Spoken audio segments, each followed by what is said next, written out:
everyone. My name is Nick. I'm a neurology resident going into my third year in a couple, I guess, in 2 weeks. I just wanted to make this video for all the new interns out there.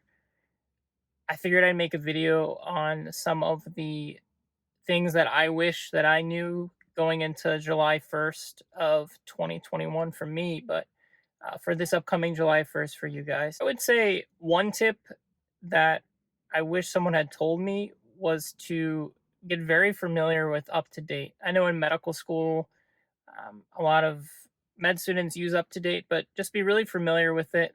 The areas of up to date with medication dosing, that is very crucial when you need to make decisions on what doses to give people. Me personally, I do not know many brand names for medication, so that's definitely something that you'll start to learn during your intern year. But always remember that you can call pharmacy. So in my hospital, whenever I had a question about medication dosing, if my senior resident didn't know, I would always, even just double checking, I would call the pharmacist and they would talk me through it, especially if the patient has kidney disease and things like that that can affect the dosing. Another tip that I actually did before starting my intern year, and I really encourage you guys to do as well, is to create a video before you start residency, and then in the video talk about what type of doctor you want to be, what your ideals are, what your values are.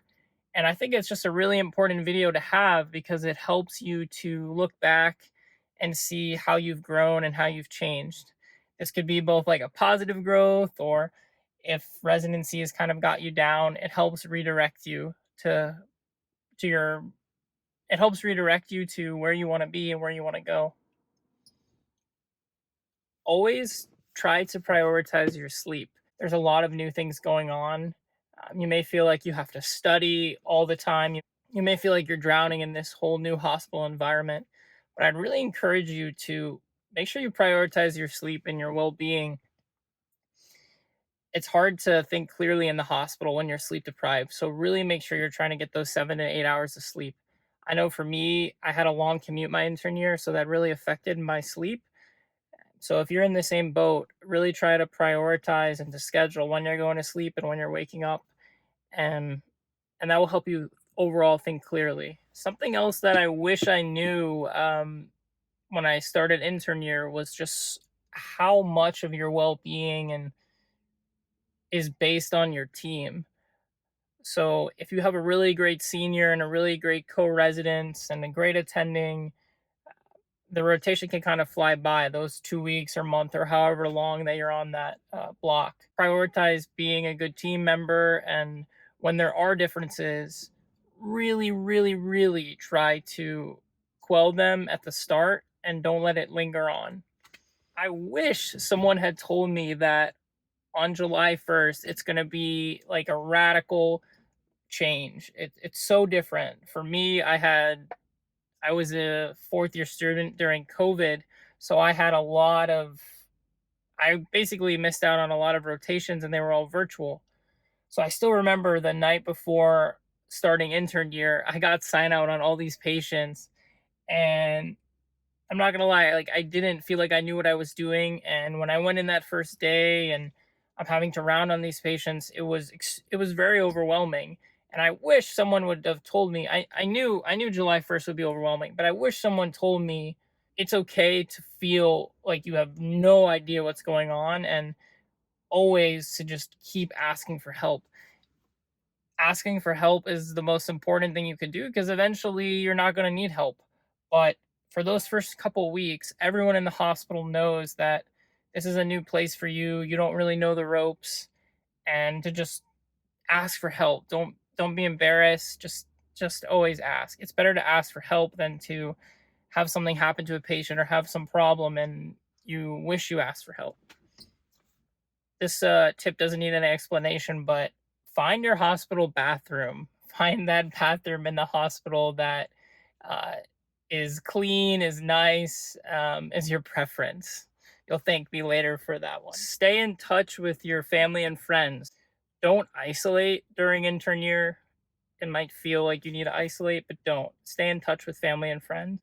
Really cherish those days off. So for me, on my days off, I do something called like mind, body, spirit.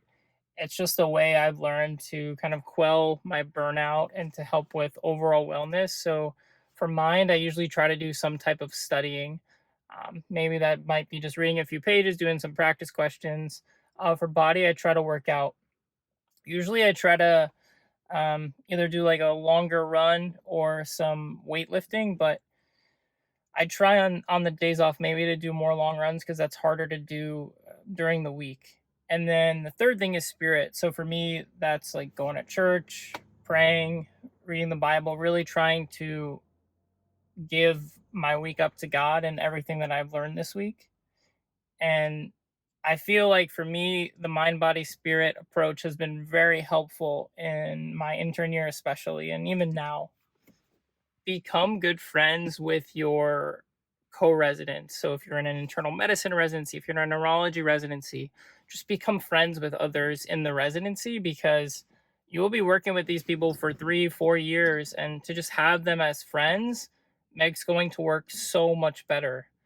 Um, and even for me, like I'm in neurology residency, and because I'm friends with a lot of the internal medicine residents when I did my prelim year, it was super helpful when I need consults and things like that, and they need consults.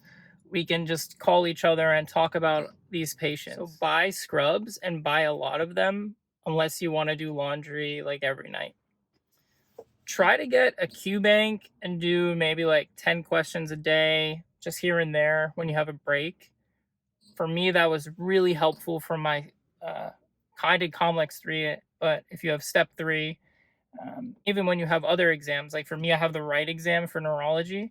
So just doing like 10 questions a day, that way you don't get burned out by the studying, you don't feel overwhelmed, and you can get through it slowly. And last but not least, I think this is one of the most important tips that I wish someone had told me. And I think I kind of knew it, but until it happens to you or you've seen it happen, do you really realize it? But this is about you're going to make mistakes. So there's going to be mistakes that you make and labs that you might overlook, things like that. And I think the most important takeaway from knowing that you're going to make mistakes is number one, what happens after you make the mistake. So how do you react?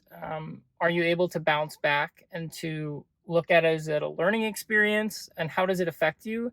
And number two is to just remember that there are so many people that have your back in the hospital. So whether that be your senior resident or your attending, you always have other people that are looking over your shoulder.